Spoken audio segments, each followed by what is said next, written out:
phones. You're not selling anything. The Fed's not done, and I'm going to tell you why. Welcome back to Sean's show, everybody. Thank you so much for coming and joining with us today. I'm here as always with Mitch, my trusty producer. What's up? What's up? We were just talking before the show. Mitch actually used to produce Diddy. He used to produce Diddy. No, it did not. Fake news. Mitch, was there anything like fun about Diddy when you were producing his records? Well, like he was really horned up. You know. And like more than the average rapper. Right. Yeah, that was kind of his whole thing. And yeah, I mean, I had no problem with it. The gay stuff was a little bit made me uncomfortable. Right. Did he record? Did he ever whip it out in the studio? No. No.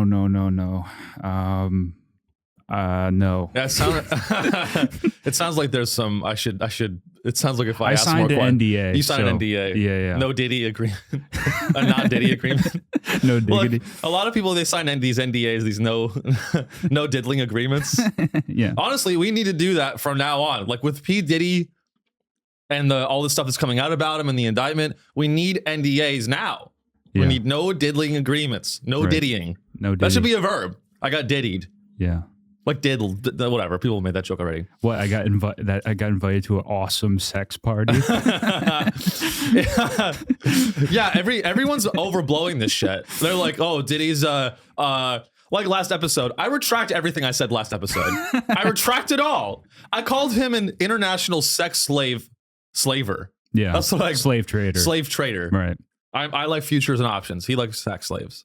Yeah. I trade options. Yeah. I'm more of a I'm more of a day to month kind of options trader. I like looking at different stocks, and I like scalping the price changes in different options. Yeah. P. Diddy likes to trade little girls from Indonesia into America and finding the profit difference of those little girls. He's not. Yeah, no. Which is wrong. It's wrong.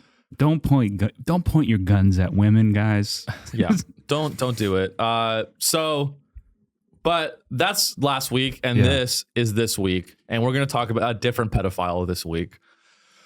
Mr. Beast! Da, da, da, da, da.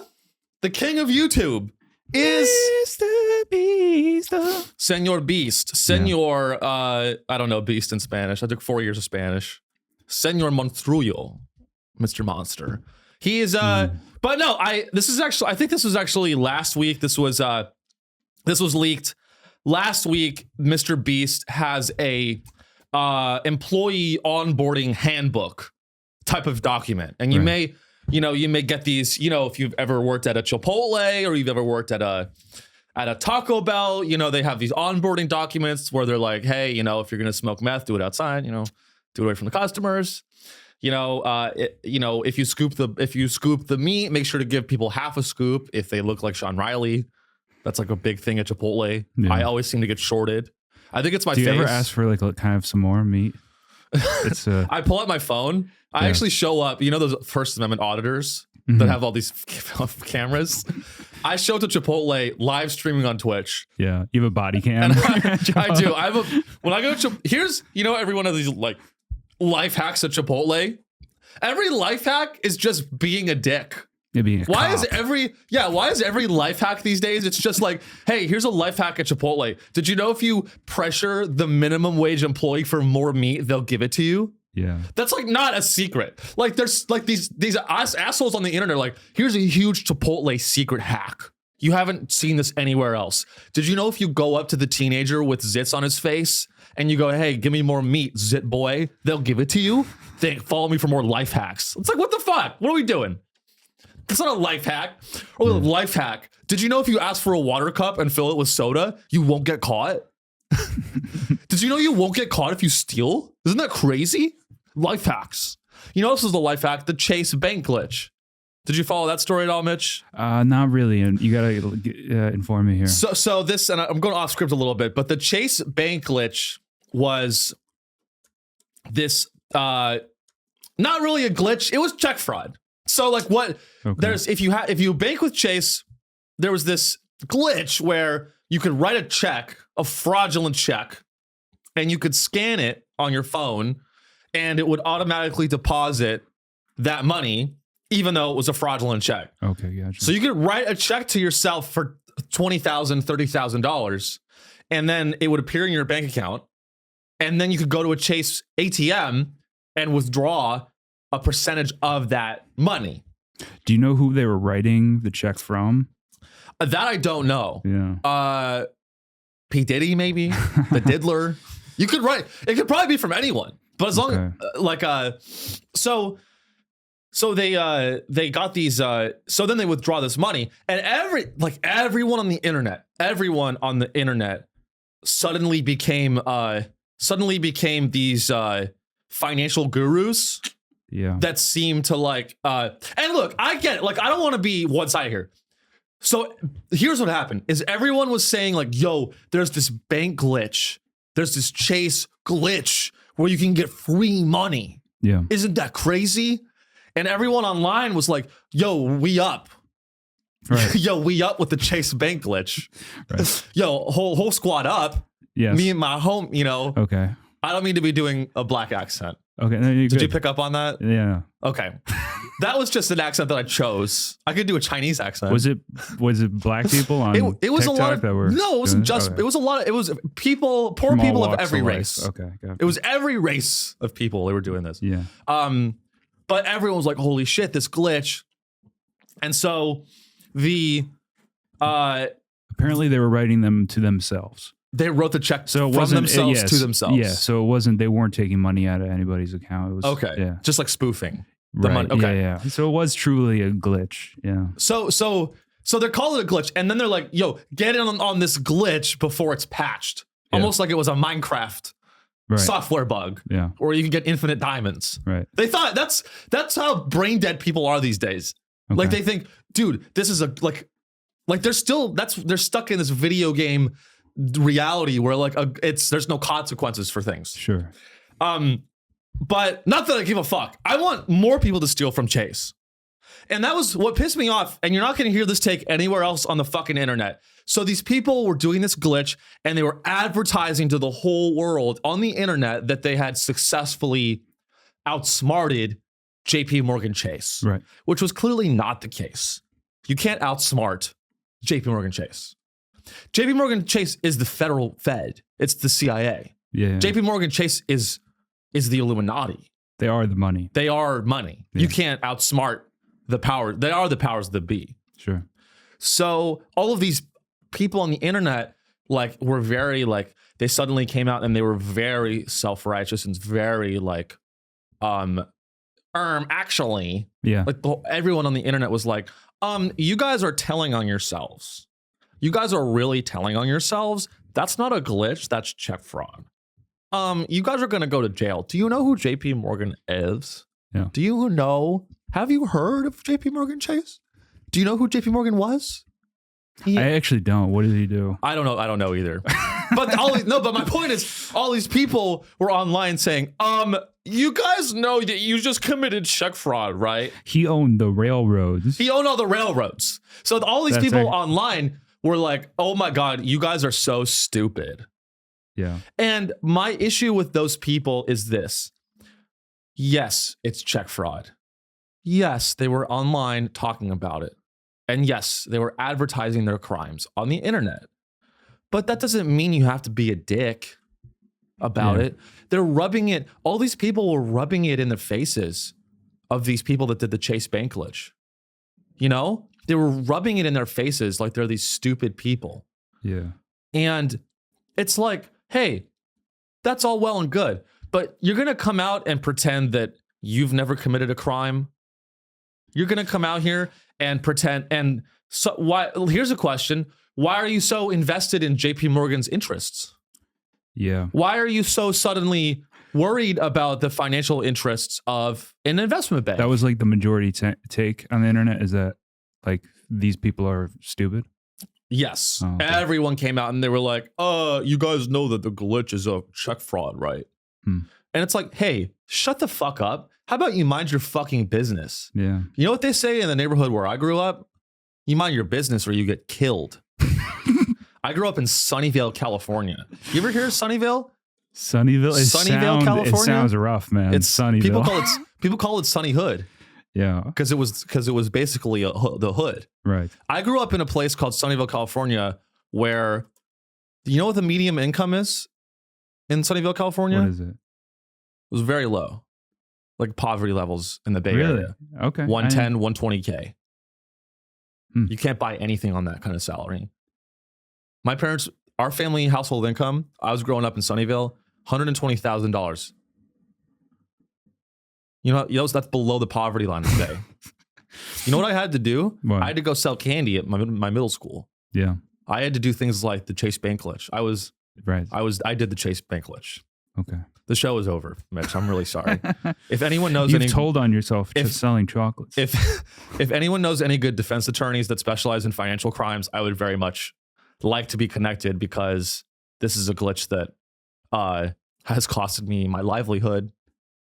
So anyway, I just want to talk about that because it's like, it's just frustrating. Like, just shut the fuck up. No one, like, why are you selling? Like, these people, they don't have anything. Yeah. And they stumble upon this glitch, which is an innovative way to commit check fraud. And you want to rub it in their faces when it fails? I love it when people commit crimes and they get away with it. Right. If there's no victims. Yeah. If the Chase Money glitch, the Chase Money glitch is a victimless crime. Yeah. Who is the victim? JP Morgan? May he burn in hell forever. I mean, he did do, I like riding trains. He did the railroads. Yeah, he financed the railroads. Who gives? JP Morgan probably owned Chinese slaves. He probably did. Like JP, it's like, and you know what really, and let's end the story with this. But what really frustrates me about it is they go, you guys know that JP Morgan's really powerful and they're going to come get you, right? Do you know this? The fucking FBI is going to show up at your doorstep. Yes, that's true. And yes, they stole from JP Morgan. But why are you mad at people stealing a few $1,000s from JP Morgan? You know who really steals money? JP Morgan. Yeah. The Federal Reserve. Every time the Federal Reserve prints money, they steal from all of us collectively. How are you not mad at that? Right? Yeah. The Federal Reserve printed $6 trillion in the last 3 years. They created out of thin air $6 trillion. So that's not a money glitch? Yeah. So the Chase Money glitch is check fraud. Some guy, some single mom wants to feed her family, so she does the Chase Money glitch. Sure. Gets some cash to feed her family. That's bad, and you're like really up in arms about that. But the Federal Reserve of the United States of America actually creates $6 trillion out of thin air, and you not a peep. And you want to know why? It's because the people that were criticizing the Chase Money glitch criminals, they don't know the first thing about finance. They don't know the first thing about money. If I go, okay, if you shit on people, hey, maybe you disagree with me. If you were shitting on people that did the Chase Money glitch, okay, hey, good. You must know a lot about check fraud. You must know a lot about economics and finance. Why don't you explain quantitative easing to me? Why don't you explain quantitative tightening and what the difference is? You can't do that. You want to know why? Because you have a degree in English and a TikTok following of 20,000 people, and no one likes you, and your mom hates you, and your parents are divorced. Yeah, I'm reading a little up on like what people would like the general consensus was. It one person said simply put, people are dumb and follow dumb stuff on TikTok without thinking about the consequences. They see others getting, quote, free money and they want it themselves. They probably never even considered that the funds would be deducted from their accounts once the check bounces. Like, let them try something. That's what I'm saying. Let them try something. You know what I mean? And also, it seems like what you're saying. Like, people are like, they think they're smart. You know what I mean? It's just like, maybe not. Who said they think that they're smart? They're trying to make. they're trying to make money. You know what I mean? Yeah. No one said that the Chase Money glitch people are smart. They were flexing. They probably don't even like. They probably don't think it was like a super insane Matrix. I know. Hacker. Yeah. It's called innovation. Sure. They were trying to innovate, and you're being a hater. Yeah. And that's what I hate the most. So let's go back to Mr. Beast. Speaking of hating on innovation, I'm about to hate hard on this guy. Yeah. I am a Mr. Beast hater. If there's no one left on the earth, I hate. Wait, what? How did that? You know that thing? They go, if there's no Mr. Beast haters left on the earth, I'm dead. Okay. If there's one person left on the earth, and he's a Mr. Beast hater, that person is me. Right. That's like a Gen Z bullshit thing. I'm more of a Mr. Beast centrist. You're a centrist? Yeah. You're like Chapel Roan. Right. You're not going to endorse. I'm a beautiful lesbian. Speaking my truth. Should we just talk about Chapel Roan? This is a Chapel Roan show. Our viewership dropped by 75% last episode. Yeah. By the way. Oh damn. I think because I think because I titled the episode "Diddling Ain't Easy." Yeah. And I think people were afraid to click on something called "Diddling Ain't Easy." So maybe we do have to go hard on Mr. Beast. We can't. We need to. But it's like irony. People don't get irony anymore. You know, they like that's really been lost on our culture. Is like our viewers though do. They're very smart and well educated. Don't lie to them. Don't lie. Yeah. Our viewers are retarded. Our viewers and listeners have a mental illness. Okay. I don't know. No, but I'm also mentally ill. Something's wrong with me. Right. I don't think you, Mitch. You seem like a very well-adjusted guy. I don't know. You did produce rappers. Yeah. Which is an excellent very well career. Respected and stable way to make a living. It's honest. Did you ever get paid work. in guns? No. You ever just get a gun? No. Did the rapper ever come and be like, "Yo, Mitch, let me give you a gun. I heard you got some hot beats. I have an extra gun." I have plenty of people to just not pay me though. That was like all right, work's done for the day, and then it's like I'll get you that money. I'm like, all right, man, and then never hear from the person. You know what you need is an enforce. In a way, those rappers that never paid you is kind of another chase money glitch. Right, they're posting on TikTok like, I found this insane glitch, guys. It's just you don't pay for your goods or services. Yo, dude, there's this crazy glitch out there. There's this guy, Mitch. He'll produce your record, then you don't have to pay him. It's this crazy glitch. Right. The Mitch glitch. It's the Mitch glitch. What you can do is you can go get a massage and then just walk out. It is funny the way it was sold. Anyway, so Mr. Beast. So Mr. Beast, you're a centrist. I probably am a hater of center. I'm probably left. I'm more hateful. Yeah. But in any case, let's talk about him. I think that there was this handbook, right, that every employee got when you join Mr. Beast as a new member, a production member. And it's a foot soldier, a feastable, feisty, private feisty, a proud feisty. Yeah. And the handbook. No does not mean no. That's the headline. Yes. So we'll get to that. Let's open the full handbook. Okay. And maybe Mitch, if you want to read like the first page, let's just set it up and kind of give people context. How to succeed in Mr. Beast production. And it's like in all caps, right? Right. Like the first page is just, that's the only text on it. And it's about 72 point font, bold black text. Yeah. Hi. This guy's more autistic than me. He's so autistic. Yeah, I feel like that's why I'm a bit of a centrist with the Mr. Beast thing. I think people because you don't want to be ableist. Well, they just don't like his autism, and there's like the implication of the Ava Tyson stuff where they're like, Mr. Beast Enterprise is creepy and weird. I think people just wanted a reason to not like the guy just because he's kind of like one of the only things that's really shoved in your face nowadays. Like pop music used to be like that. Yeah, but since there's streaming or whatever, like there's very few things in the world that's as shoved in your face as Mr. Beast is. Like you can't avoid Mr. Beast. It used to be like a lot of different media was really shoved in your face. Yeah. But, yeah. So for people that don't know, could you explain the Ava Tyson story? I don't know. I'm not like I'm not the premier Ava Tyson scholar, but I think the gist of it was, is she like, trans? She is trans. And she was talking to some minors on Discord. Yeah, I don't know like the exact implications of it. It was sketchy, and she was fired.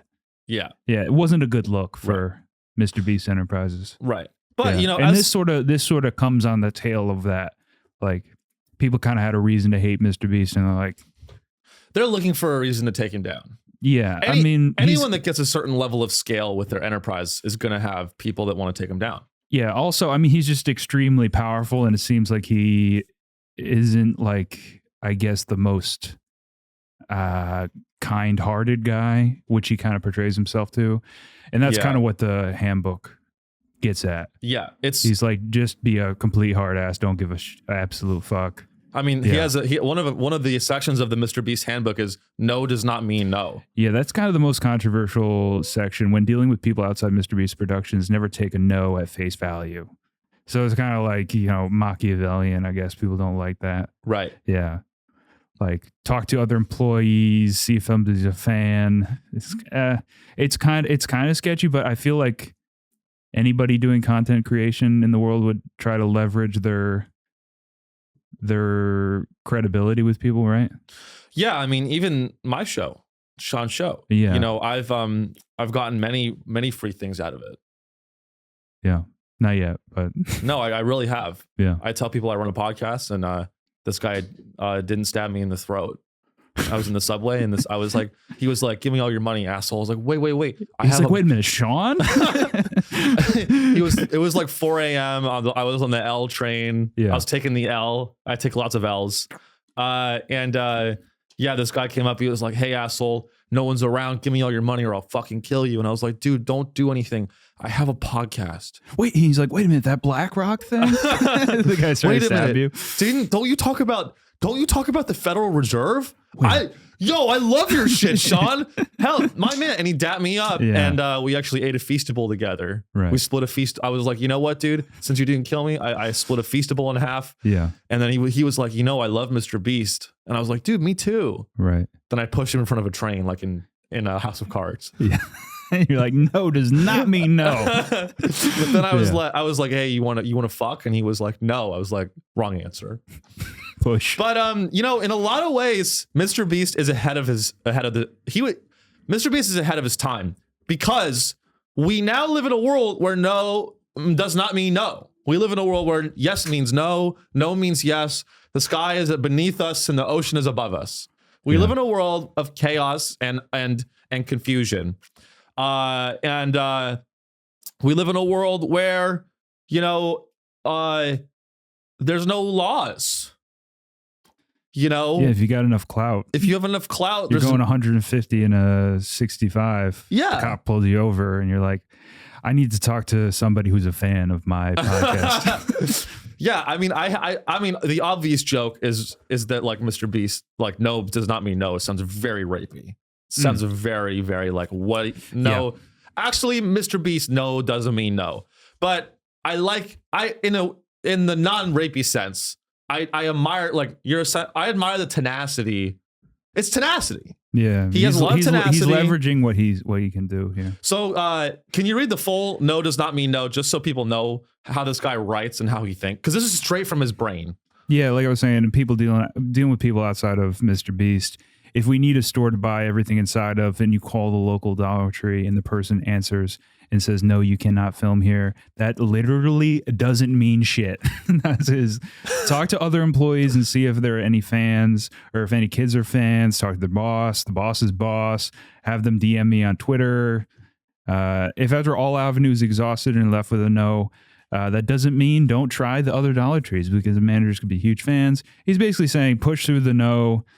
Because I'm so popular, you'll eventually find a fan that we can exploit. Basically, it doesn't look good, but like, I don't know. I feel like this is not uncommon practice in the world of content creation stuff. Like, people that want to collab and get some visibility through different creators. You know what I mean? Yeah. That's the whole point of sponsorships or something. People that want to be associated with people. I don't know. It's definitely, you definitely can read it as like, since he's got so much clout to like push around, he doesn't seem to have any remorse with like exploiting people. It's interesting that you would use the word exploit. Yeah, because he's basically saying like, oh man, I could lose my job if you film here. Let's find the person that doesn't care if they lose their job because I helped Mr. Beast one time. You know what I mean? Honestly, I think exploit is a little harsh. Yeah. I would maybe use the word use. I would maybe use the word help. Help them on their spiritual journey towards Mr. Beast is help. He helps. Yeah. Mr. Beast helps. Yeah. He's help. Mr. Beast is like America. He goes to different places and he goes, I'm helping you. I'm helping. Yeah. Then he kills and rapes your land. Yeah.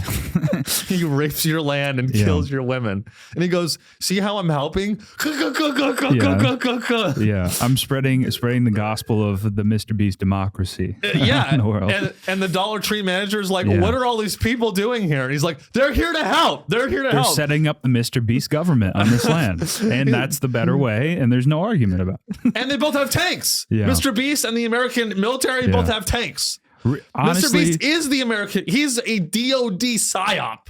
Yeah. He's a DOD CIA psyop. Yeah. Honestly, if I'm of the opinion, if it's not the Mr. Beast government, it's frankly communist and un-American. I think so too. If you're not helping Mr. Beast, you're un-American. You should be arrested. Yeah. Anyone who doesn't help a Mr. Beast production at his request should be shot and killed. Maybe. You know that innocent black man that was murdered yesterday? Yes. Guess what he did? Or should I say didn't do? Help Mr. Beast. Yeah. And that's, just the way the world works. Unfortunately. That was a little bit of a swing and a miss, and I'm sorry. No, I think we got it.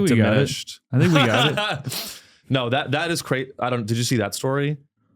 There was an innocent. I did see a little bit of it. Yeah. No, it was like they like. I mean, jokes aside, I'm against the death penalty. I'm fully against the death penalty. Okay, that's what you're talking about, death penalty. Okay. Yeah. Okay. So this guy. I thought you were talking about like the guy who jumped the turnstile and was fare evading and got. Oh no, he was. A lot of innocent people dying today, at least lately.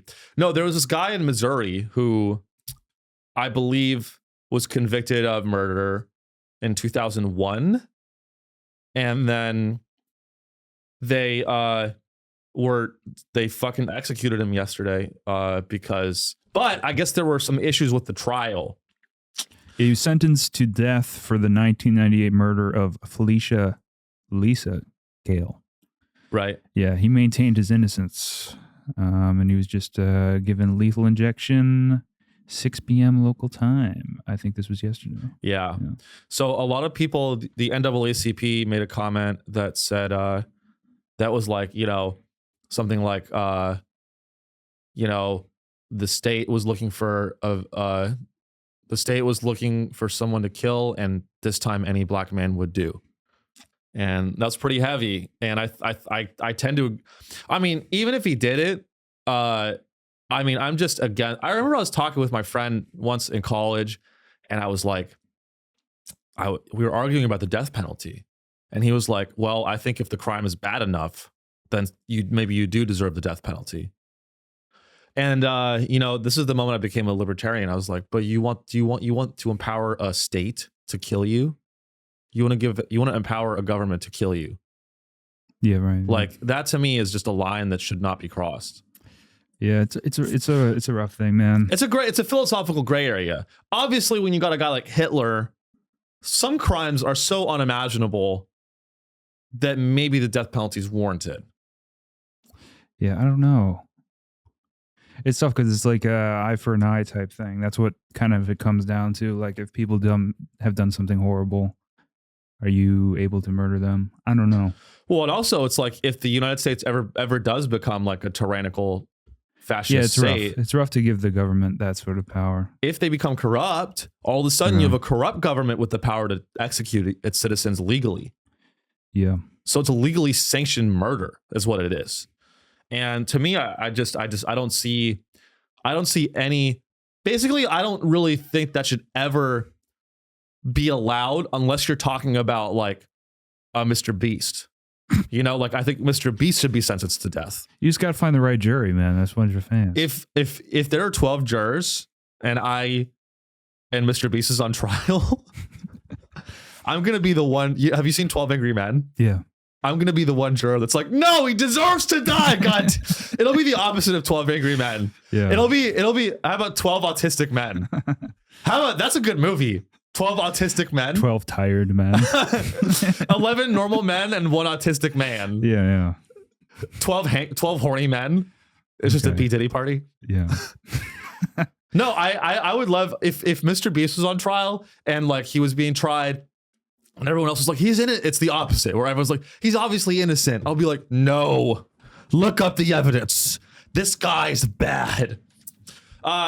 So I don't, but you know, you don't think he's that bad. I maybe hate him a little more. I think that, you know, and I might have already said this before, but Mr. Beast is a product of big tech.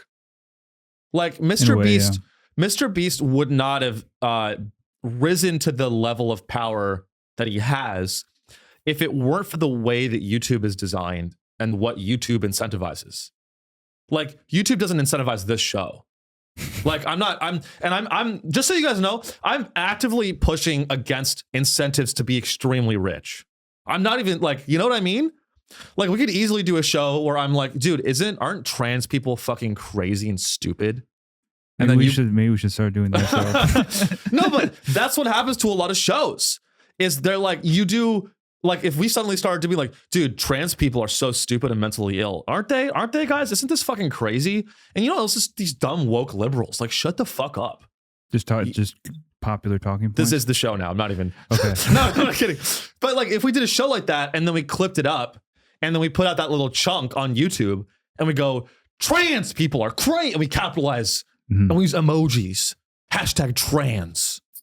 All of a sudden, we could have 50,000 views on a YouTube clip, right? Okay.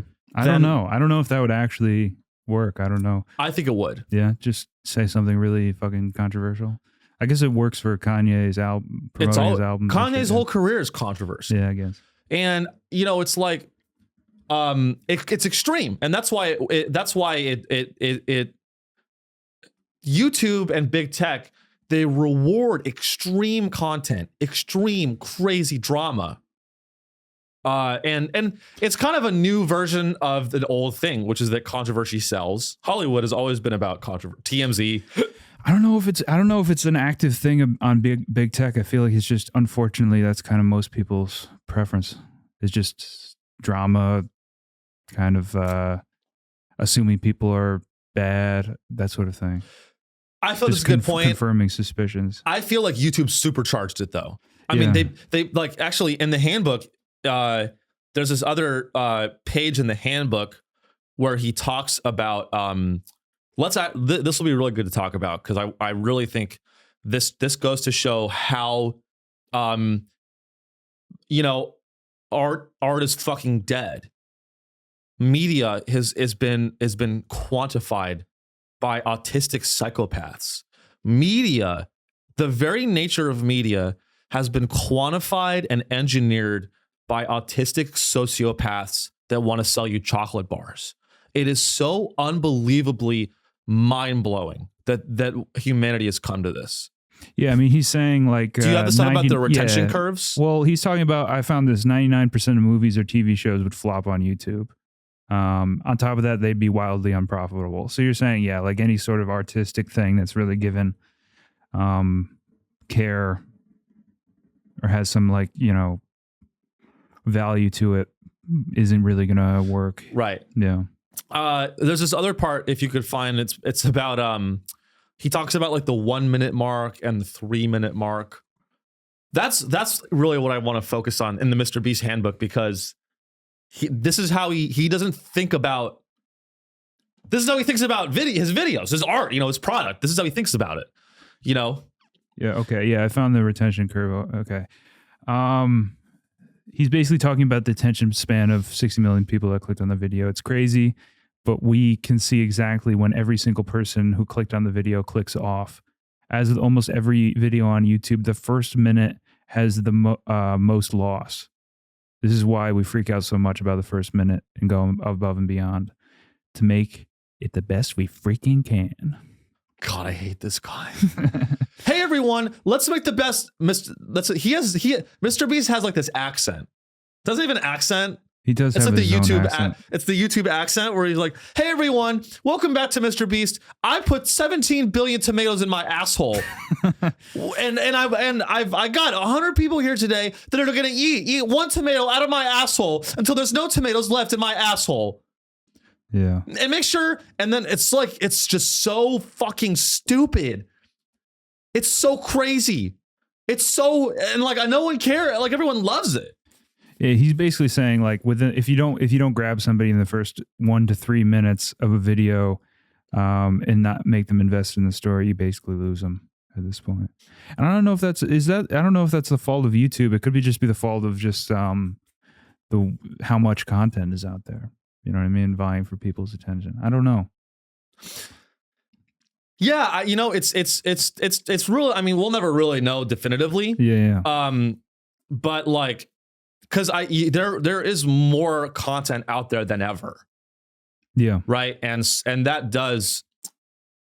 The more competition you have, the more people are going to have to evolve. Like Mr. Beast evolves to adapt. He adapts to what people want. Right. But it really is this like, it's this like hyper capitalistic way to like give people, like, to hold people's attentions with no regard for the message at all. Right. And that's what you get when you have Mr. Beast. You have a guy who's like, I don't care. He's like, I don't care. Mr.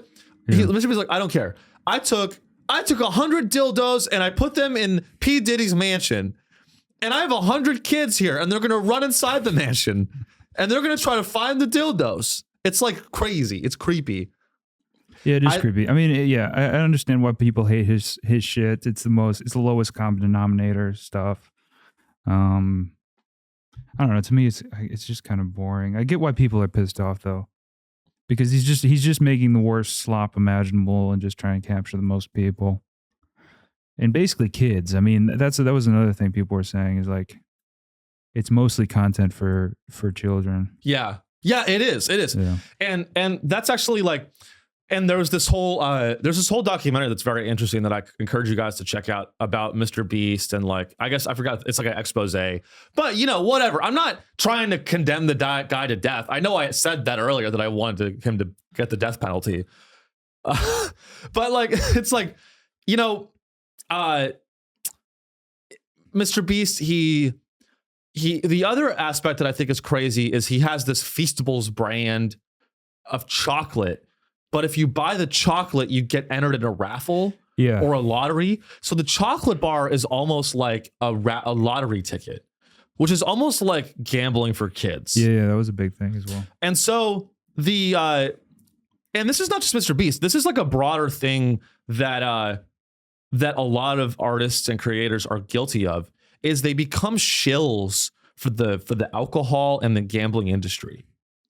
How many creators out there do you know that are like, yo, what a great show, Mitch. This is so dope, dude. Like, what's also really great is DraftKings. Yeah. Dude, Mitch, I love talking with you about like art and the truth and like just kind of like really looking at things objectively. And you know what else is super objective is the bets that I make on DraftKings. Right. They're super well thought out. Yeah. And I just want to give a big shout out to DraftKings.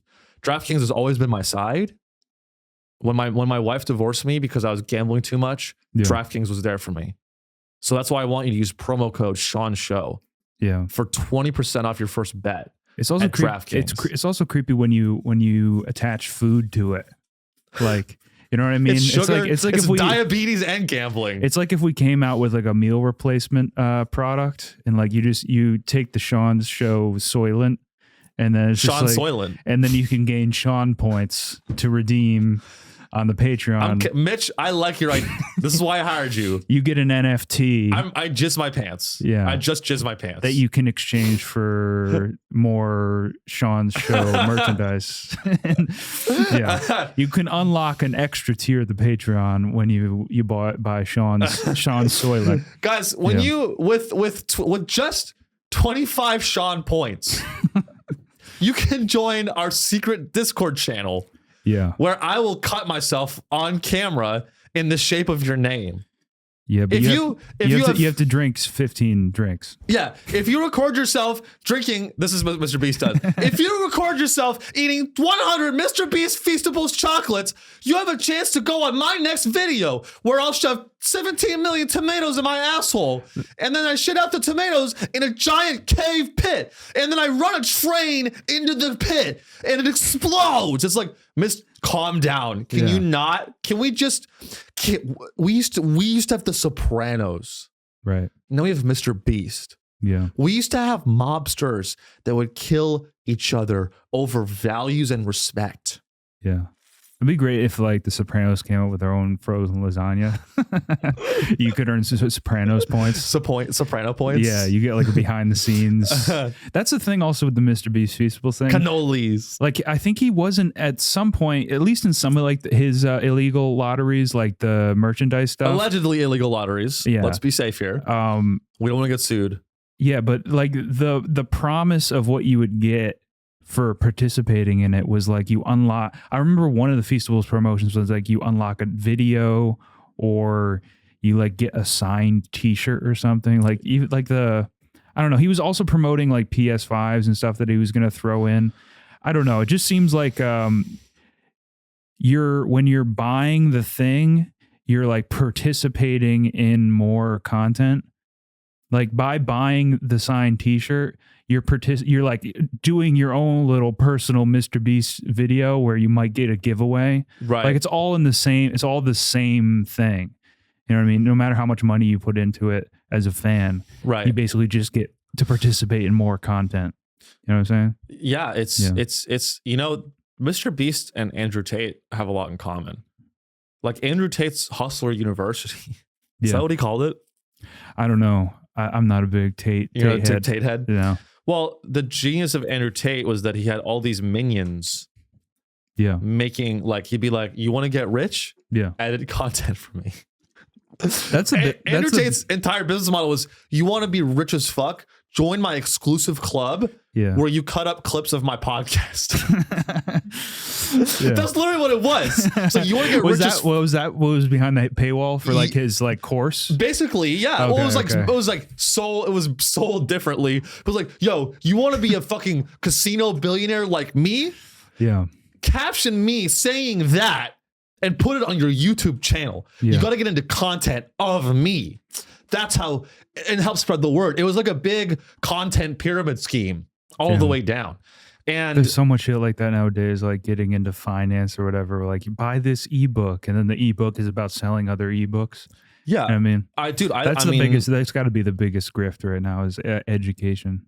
It's and that's, I mean, I might have to get into that, you know, like I learn podcasting, I mean, even in finance, you know, I was on Wall Street for 3 or 4 or 5 years. For the ebook, I'm going to say 20, but yeah, you know, and I'm going to tell people, you want a career in investment banking, listen to Sean's show. We're going to tell you all about it. Yeah. The first thing you know, actually it's kind of off record, but it's not off record. But when I applied at Goldman Sachs, you know what they made me do? They brought me into a room. Call a bunch of Dollar Trees and see who's a fan of Goldman Sachs. Do you guys like Goldman Sachs over there? No? Okay. I want to talk to the manager. Yeah. Well, what about your son? Does he like Goldman Sachs? Yeah. They made me call a bunch of Dollar Trees. I was like, hey, I'm here. Hey, it's Sean here at Goldman. Can we shoot a promotional video at your Dollar Tree? And he's like, no sé, no inglés. No inglés. Goldman, no English. Oh, Senor Goldman, no English. Yeah. So. But what'd they make you do? They brought me into a room, an all white room, and they gave me a handgun, and they brought me into a room, and there was a little puppy in the room. This was round 3. It was 5 rounds. Okay. I made it to round 3. The first round was the soft skill kind of like pre-social vetting Zoom call. Yeah. Here, if you want a job at Goldman, there's 5 rounds. There's usually 5 rounds. First round is a Zoom call. Very simple. Second round, in person, you take an exam, kind of technical, test your financial knowledge. The third round, they put you in a white room with a puppy and they gave me a handgun and they said, you know what to do. And I said, what do I do with this? And they go, kill the puppy. And I was like, why? And they were like, we need to know that you will do what we say. Kill the puppy. And I was like, is this some sort of test? Is the gun empty? Is the gun empty? If I shoot the puppy, am I actually not going to get the job? Is this like an ethical test? And round 4 is you clean up the puppy's dead. They give you a mop. They give you a mop. Yeah. And that's where I lost because I was like, I'll kill a puppy, but I'm not going to clean for you guys. I'll kill a dog. I'm not going to clean up its guts. I'm interested as far as you getting out of it, because you do stand up about like weapons and finance. Like that's where you were that's what you're trained up in. Yeah. Yeah. That's like you're most likely to get a high paying job would be in finance or something. Yeah. So I was telling Mitch, and this won't affect the show at all, but I may have to get a day job because I love my girlfriend. Yeah. And we'll leave it at that.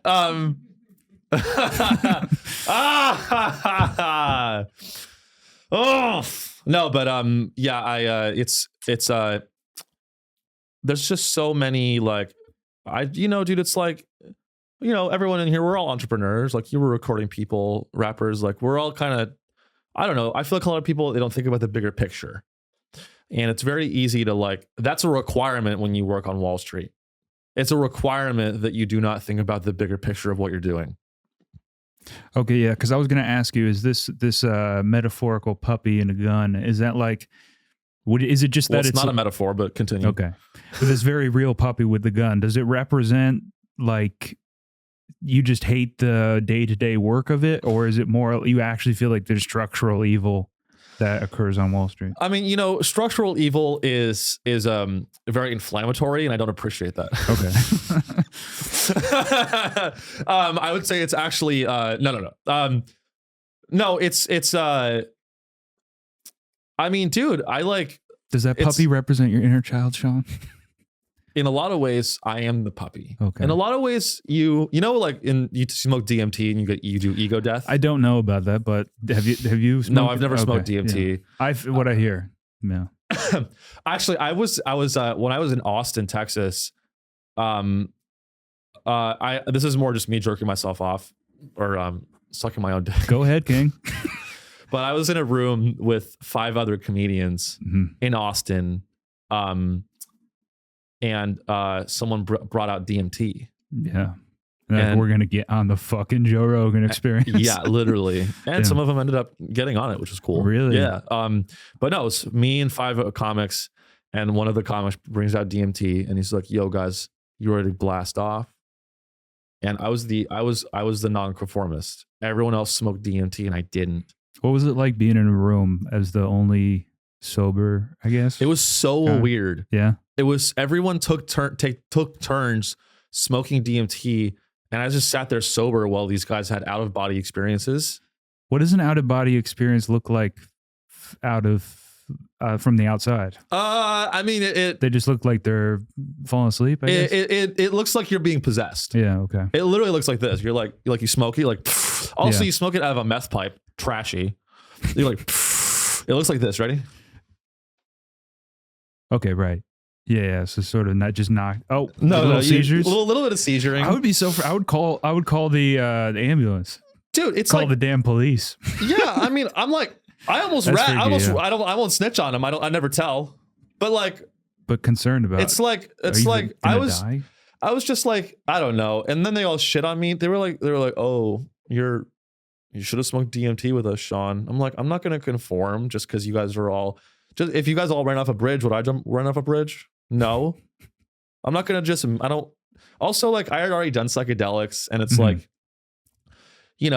why are we I don't know how we got on this, I forgot. Oh yeah. So when you smoke DMT, you experience ego death, which is like you like kill your own the self. What is it? The notion of yourself dies. and you kind of become self-ideation. one with everything. Like we are all molecules, and the border from your skin to my skin is just more atoms. Sure. And it was also that was also the same rationale that Charles Manson used to get his people to kill that pregnant woman. Really? Yeah. Charles Manson told... It's all quantum physics, so kill the lady. No, literally, Charles Manson said, take this acid. By the way, we're all connected.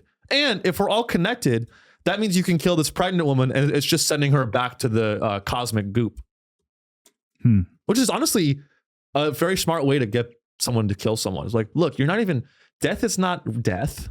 When you stab someone, you're not killing them. You're just rearranging the atoms in their body.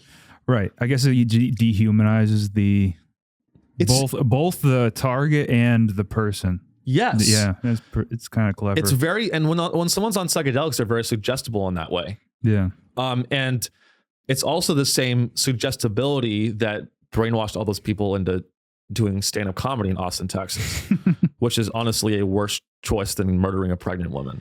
How is that? Do you think it's like some sort of ego death that gets people into comedy? Like we're all atoms or something? No, that's just plain. I feel like it's the opposite. Garden variety narcissism. Yeah, it's like garden variety. Like I am the main character. Right. Yeah. The only thing that exists. Yeah. When I walk on the subway, dude, everyone else is an NPC. Right.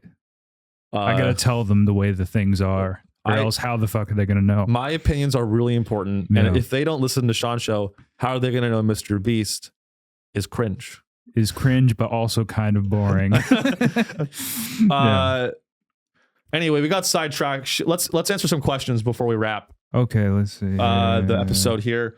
So...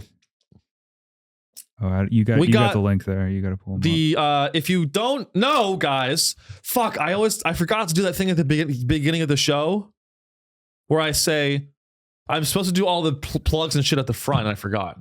Oh, well, do the plugs now. What you got? Okay, what you got, shows? So, if you don't know, we have a Facebook group. I know a lot of you probably aren't even on Facebook. Facebook.com. We gotta make like a Discord or something. I know. Yeah. Well, it's one thing at a time. Yeah. But we'll do that next. But if you're not on Facebook, ignore this. But Facebook.com/groups/Sean Show, where you can ask me a question and I will answer it, and I will also give you $5 if you ask a question. Really? I Venmo everyone $5 that asks a question. So I like the beastification of the Facebook group. How dare you compare my show? Dude, we got to go beast, The beastification. We got to go beast mode. There's the episode name, Beastify. The beastify. Beastify. That's like the exorcism. Yeah. The Exorcist. The beastifist. Beastifist. So is that beastification? I'm paying my listeners for questions. I mean, I don't know. Yeah. I don't really know. Maybe it's the opposite of Mr. Beast. He's a hero. Well, instead of them paying to participate in the community, you're paying them. So Mr. Beast pays people he pays people to do stuff. And that's what I'm doing. I'm paying people to do stuff. Yeah, but he doesn't. Oh, I don't know, dude. Fuck. Should I write a handbook now? Yeah. I'm going to write a handbook. Just pay people. Just pay people for engagement. Yeah. You don't need to write or plan anything. Just pay people and they will. Honestly, this questions thing is sort of the beginning of letting the consumer control what the show is. Very postmodern of you. That's what Mr. Beast did. He allowed his viewers who voted with their eyes and voted with how they looked at the videos, morphed the content. And that's the problem with a lot of creators now. Like going back to like, we could just start being alt left or alt right, and so I guarantee you we get more listeners. You know, there's all these people that are just like, they don't want to have sensible, reasonable takes. Like Mr. Beast should be executed. Or we could go beast mode and just be dumb. go dumb style. We could be alt right. We're gonna be an alt centrist. Yeah, we're an elite centrist podcast. We need to bring a Guatemalan child on the show and fix their eyesight. Yeah. I heard you say Guantanamo Bay. I thought that's what you were going to say. Bring him on too. Bring a terrorist from Gitmo. We're freeing all the prisoners. What's up, YouTube? I got a prisoner from Guantanamo Bay, and we're going to fix his eyesight so he can see all the torture that's happening to him as it happens to him. Follow me for more. I'm Mr. Beast. Thank you. Okay. Questions from the crowd. Thank you so much for the questions. Our first question is from Griffin. Hello, Griffin. Also, Griffin, thank you for following us on Instagram. I made a new Instagram called Sean's Show _pod on Instagram. Follow the account. Check it out. Big China stimulus package. Is it time to go long on China? It's always time to go long on China, you know. The time to go long on China was 2,000 years ago. They're one of the oldest cult. You're a little bit late, hey, Griffin. You're a little bit late. When they put up the wall, that's when you go long on China. You're about 2,000 years late. When Jesus Christ died, that's when you should have gone long on China. When they killed Christ, that's when I started buying Chinese sovereign debt. Interesting. When Christ was nailed to the cross, I said, I'm buying Chinese bonds. I like the bonds. The intuitive investor's handbook. When Mr. Beast got crucified. How about Mr. Beast? Let's crucify him. Let's nail Mr. Beast to a fucking cross and burn him. Nail him to a dollar tree. This is a joke. Yeah. I nailed Mr. Beast to a cross. No, but for real, what is he talking about with the China? What's the China deal? So I guess look up Big China stimulus package. So China's economy, admittedly, Griffin, I'm not like, obviously I follow China, I follow macroeconomics. I'm not like crazy well studied on the day-to-day of China's economics, but I believe that their economy is struggling. Is there any news about that? Yeah, they unveil a aggressive stimulus package, the most aggressive since the pandemic. Because I guess they're trying to get out of deflationary funk. Well, so they also, interestingly enough, have a real estate crisis. Is that right? I've read. I mean, obviously there was that thing with Evergrande. Yeah, they're trying to. Do you know what PBOC stands for? Yeah, the People's Bank of China. And RRR. No. Triple R. But basically, it looks like they're cutting rates at the central bank in China and try to provide property market support. So it kind of sounds like what we're doing here, right? Yeah. You know, it's just so, it's so funny that China is a communist country and they cut rates like a capitalist country. Why do they, if communism is a centrally planned government. Well, China's not really communist, right? They're more like just like a super authoritarian capitalist society. It's China is literally, I mean, Griffin, to answer your question, I would go along yesterday. Yeah. Because you know how long I would go on China, Griffin? I would learn Mandarin. I would learn Mandarin right now. Because you want to know what? Here's why it's important to go long on China and invest in China and learn Mandarin.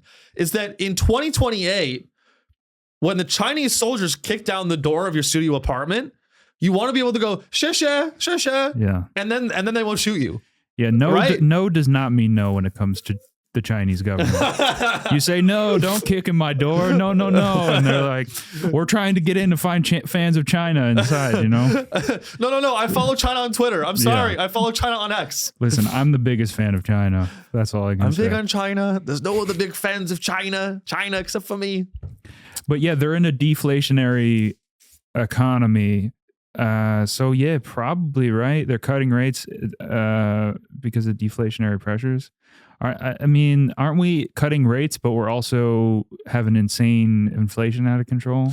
Yeah, I mean, so there's all these different kind of levers in a central bank that you can use to adjust to control the growth of rate of an economy. You know, you can print money. Right. Which is what the Federal Reserve did in massive amounts. Unprecedented money printing, dude. $6 trillion. People don't on top of that, we're cutting rates. So, you know, and again, this might be boring. Hopefully you find this shit interesting if you're listening to the Sean Show. The Federal Reserve has a few different things they can do to stimulate the economy. One of them is cut interest rates to make money cheaper, right, which encourages borrowing and spending, which grows the economy. The other thing they can do is print money. And the Federal Reserve of the United States has been doing both of those things like they've been smoking fucking crack. Like literally, they've been injecting the economy with fucking crack every day. And it's not sustainable. And we're due for an unbelievable depression. And I believe we're due for a massive economic depression.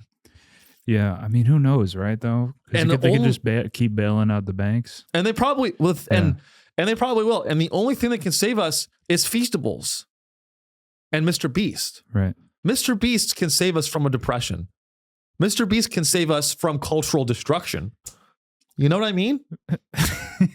Hey, what's up, everybody? We're burning a big pile of money like the Joker to inflation. Hey, everyone, I'm Mr. Beast.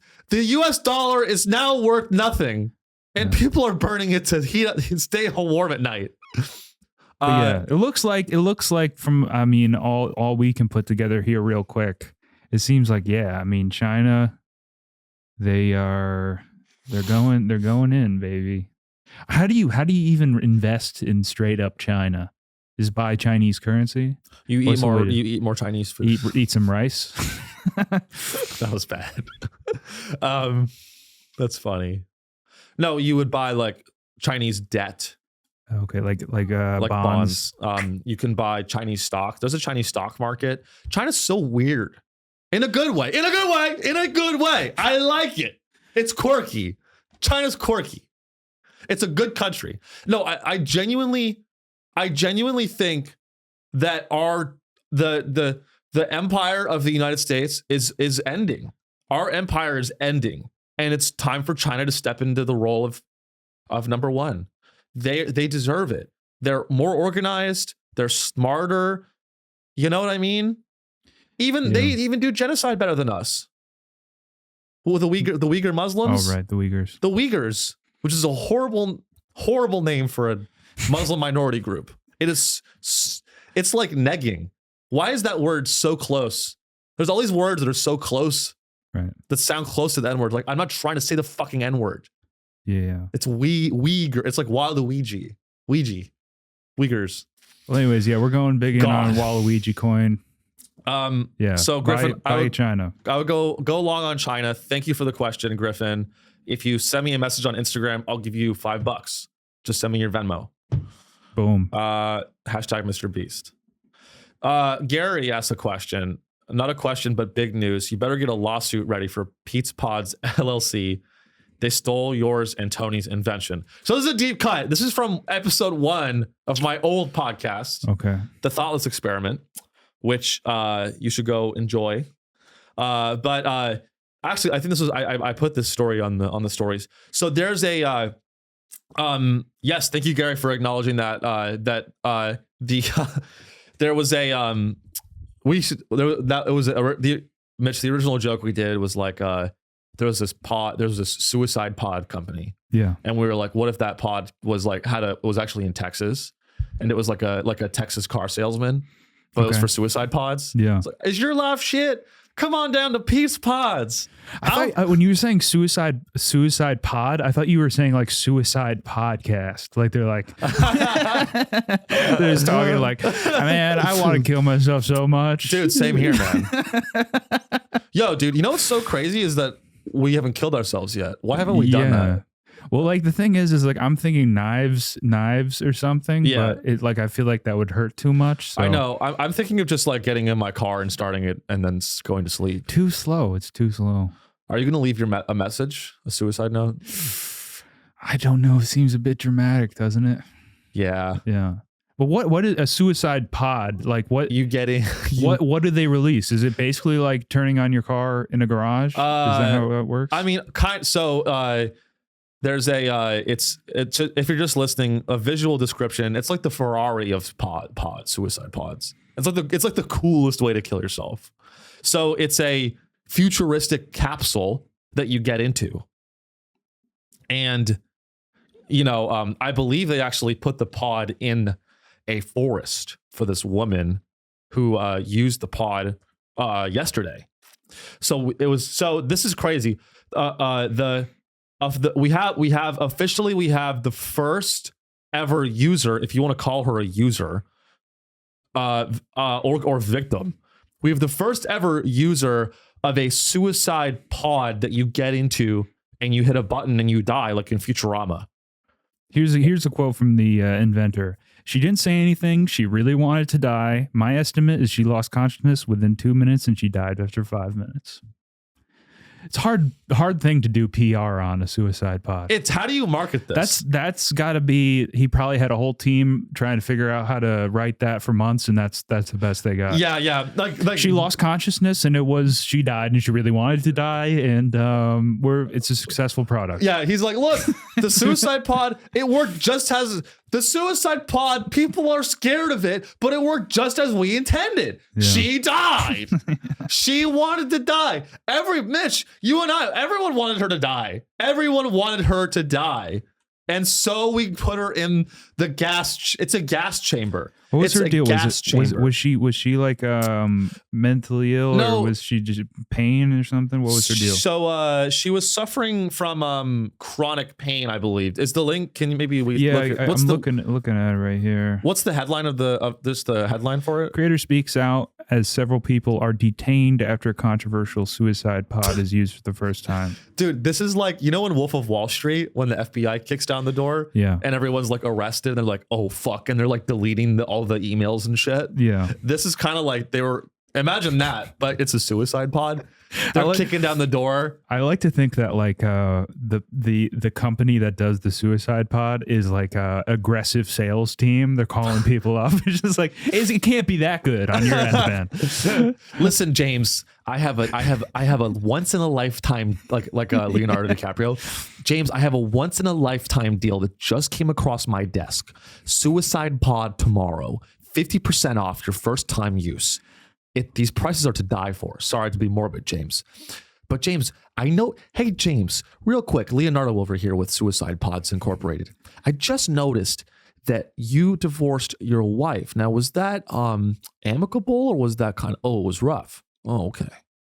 Well, hey, I have a very, very, very great deal for you today. If you hop in the suicide pod, we can get you killed on a yacht. That consciousness that you got going right now, brother, we can get rid of that 3-5 minutes. It's very. I've used it myself. He's just lying. I've used it myself. I went in the suicide pod. I had a great time. I had big consciousness issues. Hey, if the suicide pod is so great, how about the fucking CEO should hop in the fucking suicide pod, huh? Boom. You tell him, Sean. Hey, if the suicide pod is so great, why don't you hop in it, Mr. CEO, Mr. Innovative Technology Entrepreneur? How about you get in your own pod and shut your fucking mouth? Encouraging death is wrong. And that is what I'm talking about. Up is down. No does not mean no anymore. Yeah, since 1942, Switzerland has apparently allowed assisted suicide as long as the motives are not selfish. That's That's so Switzerland. Yeah. They see the Holocaust and they're like, but is he killing the Jews for selfish reasons? I guess. And they're like, I don't want to get involved. They're the Chapel Roan of countries. How could you possibly have selfish motives by killing yourself? I guess for attention, but then you're dead. Well, have you ever heard anyone that commits suicide, everyone always goes, oh, they're so selfish. Suicide is a very selfish thing to do. I guess they're assuming some sort of afterlife that they can look down and be like, people really thought about me a lot. I don't know. How could it possibly be selfish? Well, I mean, again, it's very controversial. I used to do, but no, or I don't believe this necessarily, but people say that suicide is selfish because you are taking, honestly, I think it's selfish to say that suicide is selfish. Because why do I have to why do I have to live to entertain you? Fuck you. It's my life. Yeah. Suck my dick. Right. It's selfish of you to say that suicide is selfish. Yeah. If I want to get in the pod and end it all, that's my prerogative. It's like if I have a car, I can blow up the car on Mr. Beast's YouTube channel if I want to. I can drive the car into a pit. Right. On Mr. Beast. It's not your car. Oh, it's selfish that I blew up my car on Mr. What's Beast. up, guys? Today we're driving a car into a pit. You have a good Mr. Beast. Yeah. What's up, guys? How about this? You know what we need? Mr. Beast's next video should sponsor the suicide pods. Yeah. He should get the suicide pods on a Mr. Beast video. What's up, guys? Mr. Beast back here with another video. We're here in beautiful Switzerland, and there's a drone shot over the Swiss Alps. and we're here. I got 100 of the most miserable people on the face of the earth, and they the most miserable chocolatiers in Switzerland have lost their jobs due to Feastables bars kicking ass. I got 100 of the people that were just laid off from Swiss Chocolate Incorporated because Mr. Beast Feastables. I got 50 Lindt chocolatiers lined up. And they all want to die today, right, guys? Yeah, yes. So we're gonna get. I got 50. He's like a list. I got 50 suicide pods right here, and we're gonna have all of the people. He's like retarded. He's like, all of the people are gonna go into the suicide pods. We're gonna find out if the motives are selfish or not, and watch until the end of the video for a free Mr. Beast suicide pod coupon. Yeah. So that's about it. What was the original joke with the suicide pods that our man here is talking about? Oh, it was just the commercial, like the funny commercial idea. Pete's, we call it Pete's Pods. Pete's Pods, I like that. Come on down to Pete's Pods. Are you tired of love? Come fuck. Do you hate your son? Or what do we say? We're like, is your son a woman now? Are you confused about the world? The DMT not hitting hard enough anymore. Yeah. Come on down to Pete's Pods. Did you buy a liquid death thinking it had alcohol in it? Yeah. And you drank it and you're still sober? Well, brother, I'm right here with you. Come on down to Pete's Pods and I'll kill you for free. So, so it's interesting that all the people that were involved in the suicide pod. What is the name of the suicide pod company? It's the branding. Aren't they called like the last resort? Swiss company, The Last Resort. It is called The Last Resort. Cut my life into pieces. This is my last resort. Got into a suicide pod. Don't care if I inhale xenon. Not sure if my motives are selfish. Yeah. But yeah, Sarco, controversial Sarco suicide pod. That's the name of the branding of the suicide pod. Right. Under the company, The Last Resort. Kick-ass name. So that is so dark. It's so stupid. It's rough. It's rough that they have to be a private company. It would be like it could just be a thing that the government does, and then they don't have to like do any branding or PR for it. It's pretty like why did they make it so like a private company has to? I don't know. It just seems kind of ridiculous to me. It's very communist of you, Mitch. Well, it's just, I guess it's fine that it is a private company, but it's very silly. Like the idea that they have to be concerned about branding. Like there's no possible good branding name for like the final resting place. Like it's hard to brand the thing up. I can do it right now. Yeah, what do you got? It's easy. Ready? So it's a pod where you die. Die pods. Got Tide pods, and how about died pods? You know what I would call it? Yeah. You know what? I mean, I would call it DraftKings. So DraftKings in a way is just a longer suicide pod. Right. I'm officially saying that we're a very anti-gambling podcast until I start a segment where I day trade live. But until then, that'd be pretty funny. I feel like I should, dude. Just lose $10,000. Dude, honestly, what I think would be really exhilarating, I think there's a market for this. Let me know if you guys are interested. DM me. I want to see that. DM me. I want to see the day trading if you actually want me to do it.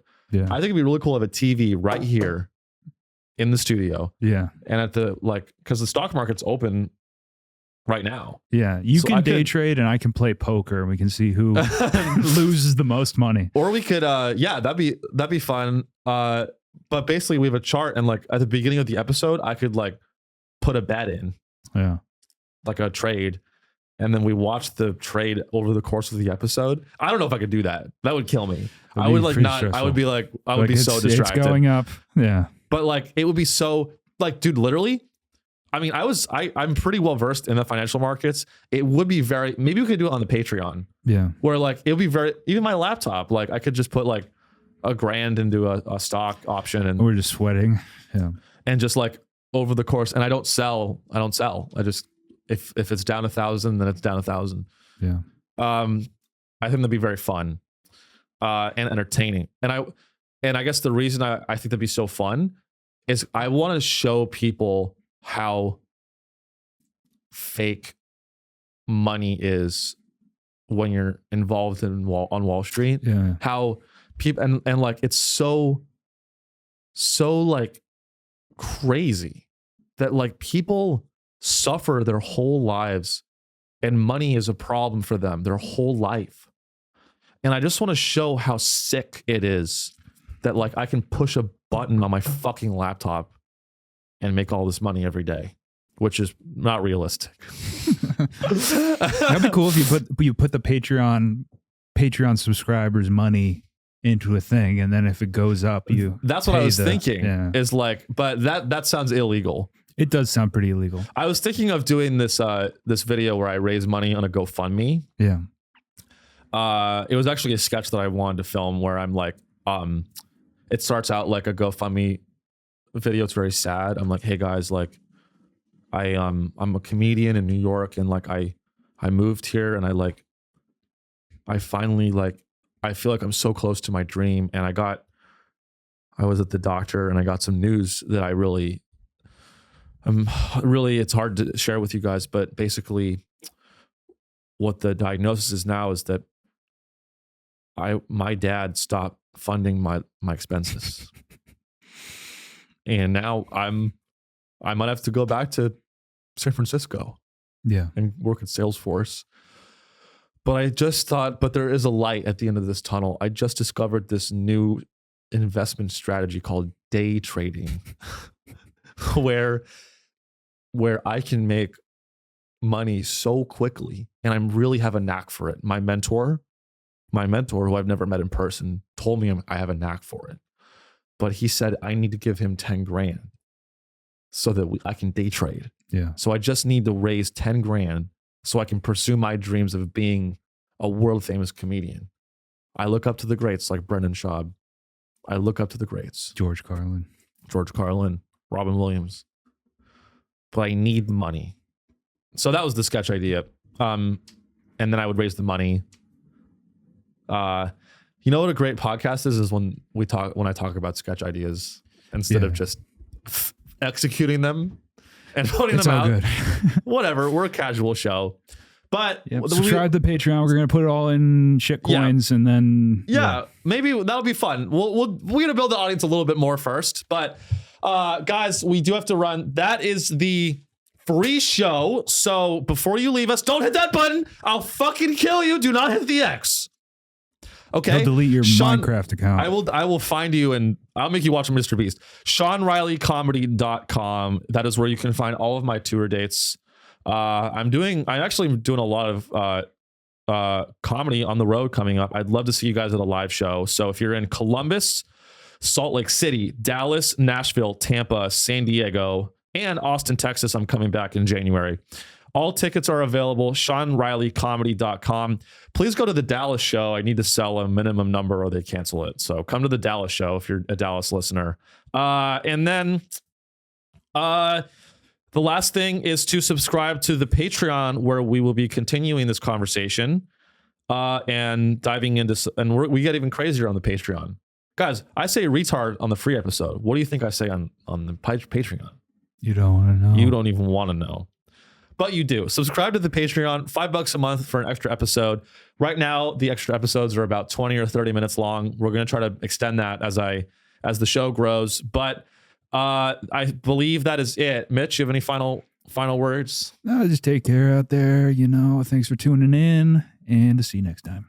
Subscribe to Mr. Beast, guys. It's a really important thing. Bye.